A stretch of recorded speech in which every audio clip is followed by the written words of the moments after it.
باقی سب سے محبوب ہوں۔ دوم یہ کہ اگر کسی بندے سے محبت کرتا ہے تو اللہ سبحانہ و تعالیٰ کے لیے کرتا ہے۔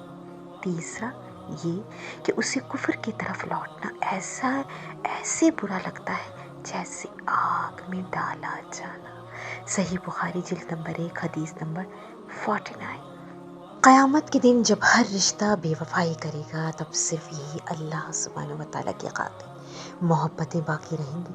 شاید ان کی محبت کا مقصد ہی ان کے باقی رہنے کا سبب ہوگا، یعنی رب تعالیٰ کی ذات۔ بابا میں سی سائڈ پر جانا چاہتی ہوں، کیا ہم فلائٹ ٹائمنگ سے 2 گھنٹے پہلے گھر سے نکل سکتے ہیں؟ جی میرا بیٹا کیوں نہیں۔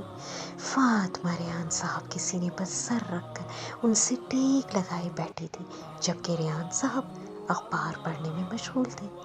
کینیڈا کے لیے فلائٹ رات کے 9 بجے تھی۔ مسز ریحان کی بھاگم دوڑ لگی ہوئی تھی کہ کوئی چیز رہ نہ جائے۔ زنیشہ فاطمہ کی ہر ضرورت کی چیز چیک کر رہی تھی۔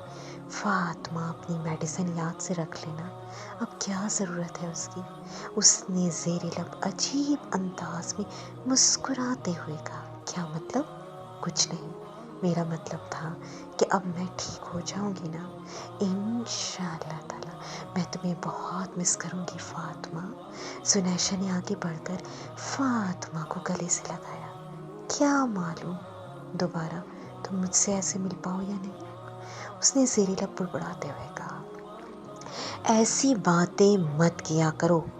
اللہ سبحانہ تعالیٰ سے محبت کرنے والی پیاری لڑکی ایسی مایوس کن باتیں کرتی اچھی نہیں لگتی۔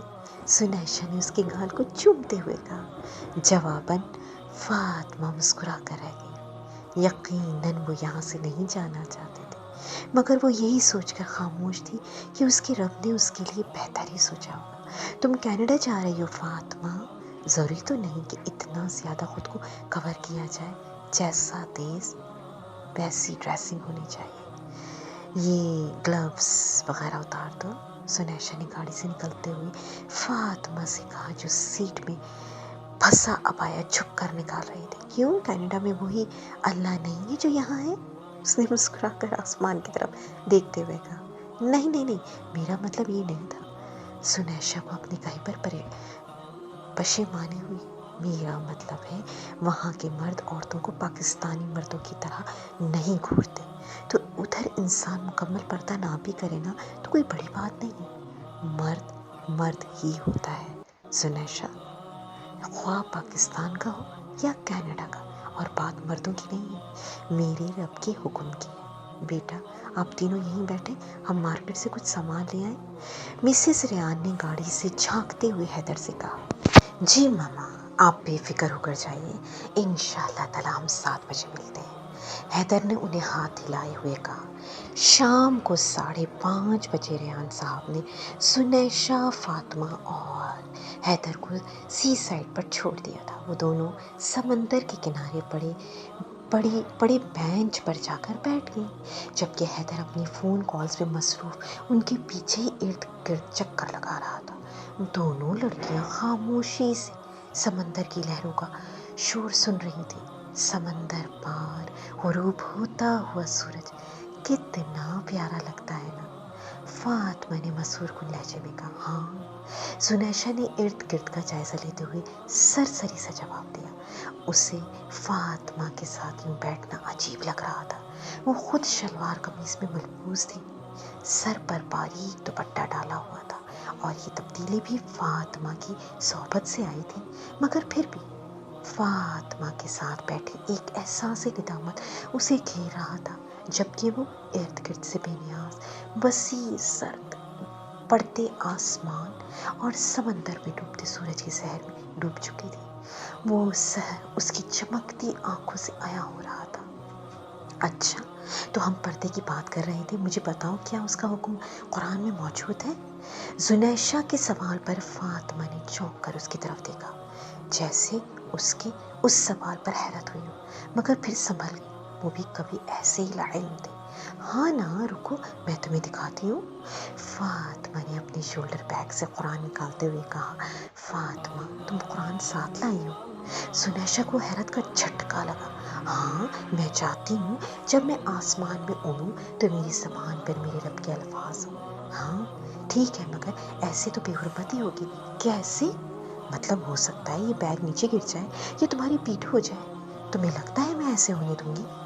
میں نے مسکراتے ہوئے قرآن پر اپنا سیاہ دستانے میں چھپائے ہاتھ پھیرتے ہوئے کہا، پھر بھی؟ سنیشا کے چہرے پر پریشانی کے واضح آثار موجود تھے۔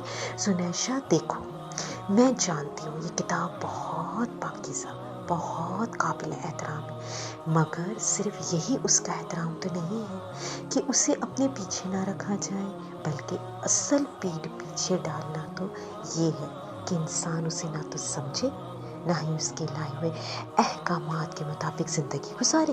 دیکھو نا، یہ جس مقصد کے لیے آئی اسے پورا کرنے کی بجائے اس کو ایسے اگنور کرنا، تم خود بتاؤ کیا یہ اس کی بے حرمتی نہیں ہوگی؟ زنیشا کو اس کی بات سن کر شرمندگی ہوئی۔ ہاں واقعی اصل بے حرمتی تو میں نے کی ہے۔ اس سے یک اپنا سوال یاد آیا، کیا اسے واقعی نہیں خبر تھی کہ قرآن میں پردے کا حکم موجود بھی ہے یا نہیں؟ اگر ہے بھی تو کس صورت کی کس آیت میں؟ اسے خود پر افسوس ہو۔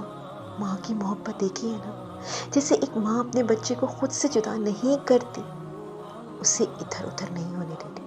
مجھے بھی یہ کتاب ایسے ہی محبوب ہے، میں اپنے سے زیادہ اس کا خیال رکھوں گی انشاءاللہ تعالی، انشاءاللہ تعالی۔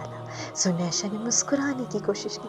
یہ دیکھو سورۃ الاحزاب میں اللہ سبحانہ وتعالیٰ فرماتے ہیں، اے نبی اپنی بیویوں سے اور اپنی بیٹیوں سے اور مسلمان کی عورتوں سے کہہ دو کہ وہ اپنے اوپر اپنی چادریں لٹکا لیا کریں، اس سے بہت جلد ان کی پہچان ہو جایا کرے گی، پھر نہ ستائی جائیں گی، اور اللہ سبحانہ وتعالیٰ بخشنے والا مہربان ہے۔ سورۃ الاحزاب آیت نمبر 59۔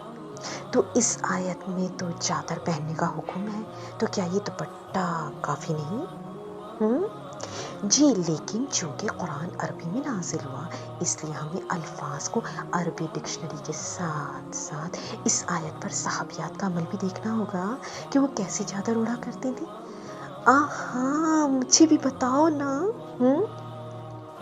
اس نے دلچسپی ظاہر کرتے ہوئے کہا، ہاں میں بتاتی ہوں۔ آیت میں جو لفظ ہے نا جلابیبہن، تو جلباب ایسی چادر کو کہتے ہیں جو کپڑوں کے اوپر سے اوڑھی جاتی ہے، ایسے کہ مکمل طور پر عورت کو ڈھانپ دے۔ اب ہر علاقے کے مختلف انداز ہوتے ہیں، البتہ آج کل کا عبایا جلباب کی جدید شکل ہے، مگر وہ بھی بالکل سادہ، ڈھیلا ڈھالا اور سائز اور ساتر ہونا چاہیے سائز میں۔